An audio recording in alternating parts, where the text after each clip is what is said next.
I'm just a bill, yes I'm only a bill, and I'm sitting here on Capitol Hill.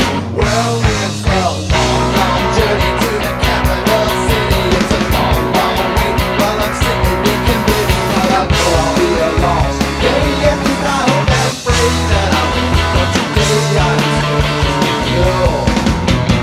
I'm This is Bill Scher on the Liberal Oasis radio show. Good morning, WHMP. News, information, and the arts. Hope you still have some of that afterglow left. Only a week and a half since, making a little bit of history. But we have swiftly moved towards the office politics gossip phase of the presidential transition. Talking a little less about issues and more about people. Definitely makes the Washington media all aflutter to try to play musical chairs with the cabinet and the like. But it's important for us, those of us in the liberal progressive grassroots, to keep our eye on the ball, so to speak. Try to make sure we keep in mind what is ultimately most important. There is a tendency, sometimes accurately, to conflate personnel with policy. Often we see it, people being nominated and appointed and say, well, that is some kind of signal to what kind of policies will be implemented. But it is a very crude signal, and often reality can be counterintuitive. Case in point, George Bush picked Colin Powell to be Secretary of State. This was supposed to be some grand check on the neocons, someone who was going to practice sincere diplomacy. Well, as we learned, that was actually very much a cloak for what George Bush actually had in mind. The person at the top always sets the policy in the end. And as far as how we should position ourselves in respect to President-elect Barack Obama, I would argue to you that he has shown himself to be someone who knows how to put together a team, and probably deserves a great bit of deference from us. I wouldn't say that as far as the democratic process is concerned. I certainly would not have said to a Democratic senator that you should confirm whoever George Bush wants to appoint, particularly when it comes to the cabinet. These are positions that are part of the democratic process. The Senate confirms them. I do not subscribe to the notion that president gets whoever he or she wants whenever they want. But from our ideological perspective, in service to our philosophical goals, I think Obama has earned some benefit of the doubt here. And to the extent that we would find ourselves need to push Obama or criticize Obama, it should be in the matters of policy and not personnel. Let's get back down to brass tacks here. What is most important? What are our priorities? I would suggest they are solving global warming, moving towards a clean energy economy, enacting health care for all, creating jobs, making sure that people can earn living wages. On the foreign policy, and that's all it involves, public investment, investing in infrastructure, not just roads and bridges, but also broadband, high-speed rail, rebuilding schools. Clean energy is a part of our infrastructure, smart electric grids, plug-in hybrids. That's all public investment infrastructure spending that creates jobs and also solves a lot of other problems that we have in regards to the environment, education, public safety, and the like. And, of course, on foreign policy, we need to make a clean break with the neocon past towards a multilateral strategy, strengthening our alliances, engaging diplomatically, even with our adversaries. That's the most important thing. So we actually can solve these foreign policy threats and not live under constant threat of terrorism, nuclear proliferation, and the like. That's what's most important here. So if Obama is going to have, for example, I did not care for Hillary Clinton's foreign policy in the primary. That was a key distinction for me between Obama and Clinton. But if Barack Obama is going to have Hillary Clinton as Secretary of State, as is being speculated, I don't know if it's true, but let's say that he does. Does that mean that all of a sudden he's going to want to stay in Iraq for 4 more years? It doesn't automatically follow. She would be being hired to implement his foreign policy.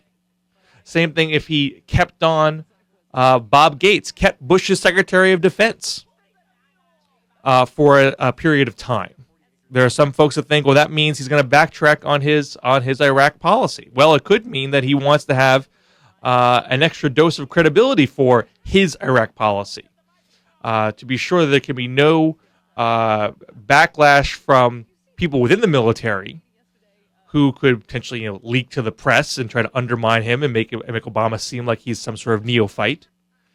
To have the person who Bush picked as Secretary of Defense to be implementing the final withdrawal was a blogger Spencer Ackerman, who blogs at Fire Dog Lake, said that could be a political masterstroke. So let us keep our eyes on the policy and not get us hung up on the people. That is my suggestion to you. And the policy, and we should be thinking about the policy now. We're already having, just because conservatism has been discredited by many, they're on their heels. Their movement's in disarray. But don't think that means we don't have to engage their arguments and knock them down and leave them unchecked. We're having this debate about a potential auto bailout, for example. I do a thing on bloggingheads.tv most weeks, and I'm getting from my conservative friend the same old anti-union diatribe. It's the unions that brought General Motors down. How dare those United Auto Workers earn a whopping $60,000 a year to actually earn enough to raise a family. I don't even know if you could raise a family on $60,000 a year in a lot of places. But that's the kind of stuff that we're hearing from them. And we have to engage that point and say it was the auto industry executives that have ginormous pension packages far bigger than the actual workers do, but more importantly, had a completely flawed strategic vision, resisted efforts to have fuel efficiency standards, resisted efforts to build the energy efficient cars of the future, and let themselves get lapped by automakers from other countries. So if you're asking the taxpayers to bail you out, you have to commit to building the plug-in hybrids needed to transform to a clean energy economy. Al Gore talked about in his op-ed in the New York Times last week, we need a smart grid to more efficiently distribute electricity in the country. People who have energy-efficient homes will not only be able to take in electricity, but sell it back to the grid. And if you have those plug-in hybrids, that is extra storage capacity to make that system work. It's the kind of comprehensive vision needed that only a government plan can provide, because an individual company doesn't think in that kind of big picture way. That doesn't make sense for their own bottom line. But if we don't act in a coordinated fashion, you see all these companies eventually fall down and the common good is impaired. Not to mention the healthcare costs that these companies have brought on, because unlike Japan, we don't have healthcare for all. So we cannot let conservatives pin this on hardworking union workers who are only making roughly median income. Meanwhile, I'm greatly amused by attempts in the conservative movement to rationalize their defeat.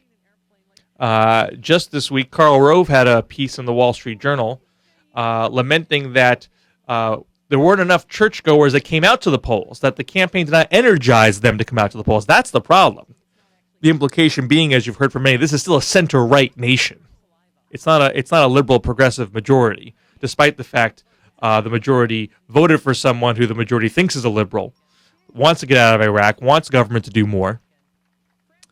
But as I wrote in a couple of posts at LiberalOasis.com and our Future.org, Huffington Post, the conservatives have a secular problem. They've accused liberals of having a religion problem forever. In fact, Obama built the stronger religious secular coalition. He did better amongst weekly churchgoers than Gore or Kerry. McCain did 6 points worse amongst those who go to church seldom or never. And that group of people, that secular vote, is now larger than the weekly church-going vote. There used to be a parity. There used to be an equivalent religion problem for us and a secular problem for them, but now their secular problem got worse, and we are solving our religion problem with ideas that appeal across those religious lines. It is possible to reach out to religious voters and secular voters with liberal progressive principles.